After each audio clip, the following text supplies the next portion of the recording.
Hey there guys, Conrad here. How can we get you out the door and on the road today? First, start slower than you think. I know when we take on a new challenge, we're all really excited and we want to start strong, and so we push ourselves really hard. And that's actually not what you want to do. You want to start slow. That allows your body to adapt to this new stress, this new impact as you're taking on this journey of running. Now, how can you do that? It's as simple as holding a conversation while you're running. Now, if you're not fortunate enough to have a partner while you're out running, you could consider singing along to a song or even breathing through your nose. Both of those are going to slow you down and keep you in a much more comfortable zone. Now, for the run itself, you're going to want to start out with a 5-minute brisk walk to warm up, and then you can transition right into a 20-minute jog walk. And what that entails is you're going to do 60 seconds on and 60 seconds off, or 60 seconds of walking and 60 seconds of jogging. If you find that that's a little too easy, you could shift it to 90 on and 90 off. But this run walk is really going to allow your body to adapt and become accustomed to this new demand as you take on running. After your run, you want to ensure you have a cool down walk, as well as some light stretching to help your muscles and joints stay limber.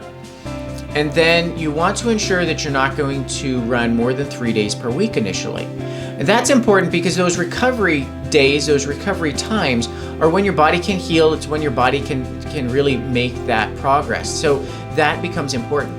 Now, on those recovery days, it doesn't mean that you should just sit at home and do nothing.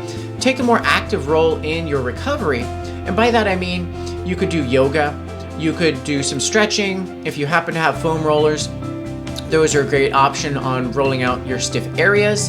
And then you also want to ensure that you're hydrating properly even on your days off. As you're running more, you're going to find that you are sweating more and you're dehydrated more, and it's going to play a very important role. So don't allow yourself to think, well, if I'm not running today, I don't need to drink a lot of liquid, a lot of water. Now, another thing, so a part of recovery and a part of running is to have proper running shoes. Now, this might be the caveat to being able to start today versus tomorrow, but you really want to ensure that you have proper running shoes. They do a few things. One, they help with the shock absorption, providing cushioning, and then they also help with injury prevention. So they're very important, and you want to ensure that you get running shoes from a place that is able to analyze your gait, so the way that you walk, so that ultimately when you're out running, you're going to have the best support for your body. Now, to consider for your running shoes that you only want to put about 300 to 500 miles on them. That's not to say you're going to wear out in a month or 2 months, but you do want to be able to track your running shoes mileage so that when the EVA foam, which is what's providing all those benefits, is shot, you can replace them to continue with that injury prevention. And that is ultimately an important part of not only running, but an important part of your recovery process. And I think an important thing to note is don't casually wear your running shoes. It's fine on your days off to wear your running shoes on your walks, or if you know you're going to do something where you're going to be walking for a long time, do track those miles, but don't wear them just to work or just around town, because you want to kind of ensure that you're not only tracking your mileage, but that you're taking care of your running shoes.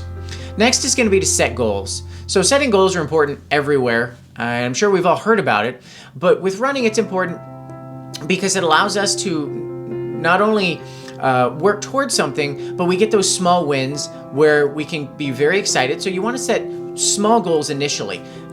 It might be to run a 5K in 2 months. It might just be to be able to run 1 mile in a week, but they should be time-bound and they should be attainable. So if you haven't been running for the last 6 months, don't say that 6 months from now you want to run a marathon.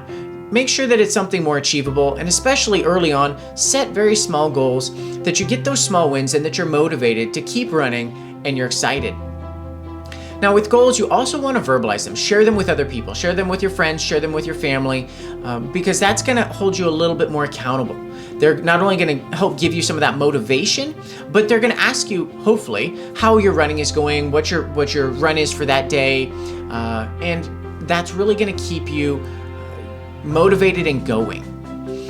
Now, part of the running shoes, part of the recovery, part of setting goals is also going to lead to tracking yourself. Now, there are plenty of fitness activity trackers. There's GPS watches, there's smart watches. Our phones can do it. So there's plenty of devices. I'm not going to talk about the different options, but make sure that you have a way that you can track your runs so that not only you can reflect back on your progress a week from now, a month from now, a year from now. It'll also track the mileage depending on what you're using. I use Strava as an example. It allows me to track the mileage for each of my shoes. I can scroll through, pick the shoes that I want for that run with. When I upload it, it then adds those cumulative miles to my total mileage, of which I can then pick a maximum threshold for what I want my mileage to be on my running shoes. And then finally, it also allows you to make notes. And I think notes are an important thing because it allows me to tell myself, this was a good run. I wasn't feeling great this day. Well, why was that? Was it really humid that day? Did I not drink enough water? Did I try some new nutrition?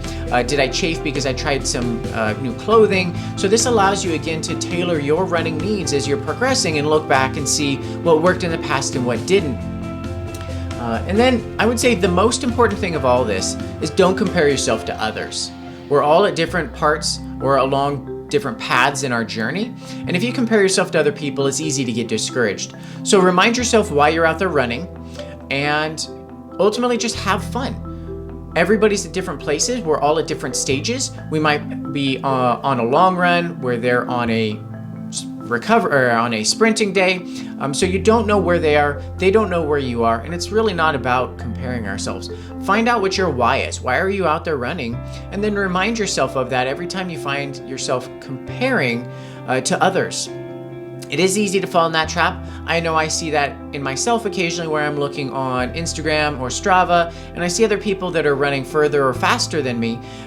But I just have to remind myself, I'm not competing against them. Really, the only person I'm competing against is myself. So if you are going to compare yourself to your previous self. Again, if you're tracking yourself, you can look back a month from now, a year from now, and then you can say, wow, look I have improved. And even if it's not that you're running faster or further, maybe it's just your perceived energy exertion. Maybe it's just how you're feeling. Maybe it's how quickly you're able to recover. So always look for how you have improved if you find yourself comparing yourself, of which it should only be to yourself.